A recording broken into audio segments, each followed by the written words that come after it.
श्री शिवाय नमस्तुभ्यम।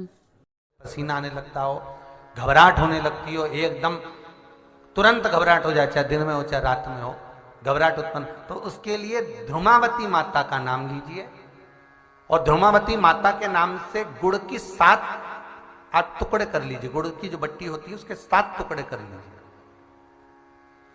और ध्रुमावती माता के नाम से जहां पर गौरी और शंकर दोनों विराजमान हो, गौरी और शंकर का मंदिर यदि आप दर्शन करेंगे तो शंकर भगवान का जहां शिवलिंग हो और शिवलिंग के साथ में पार्वती जी शंकर के साथ नीचे ही बैठी हो, सामने दीवार पर या ऊंचाई पर ना।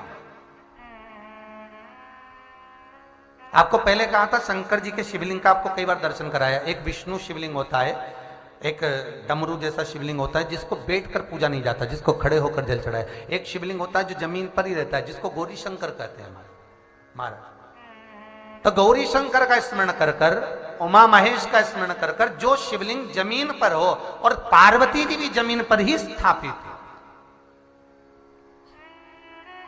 गौरी शंकर का स्मरण कर कर शुक्रवार के दिन शंकर भगवान पर प्रदोष काल में समय के शाम के समय पर सूर्य अस्त के कुछ ही क्षण में वो गुड़ की डिलियां आप शंकर भगवान को चढ़ा दीजिए और गौरी माता का स्मरण कर कर उसको उठाकर ले आइए।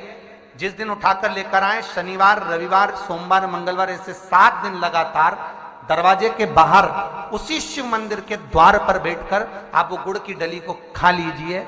महाराज, जिंदगी में कभी घबराहट नहीं हो सकती, सिर दर्द नहीं हो सकता, बेचैनी नहीं हो सकती और पसीना नहीं आ सकता घबराहट के कारण। रात को चक सो आनंदमय, पर गौरी शंकर होना चाहिए।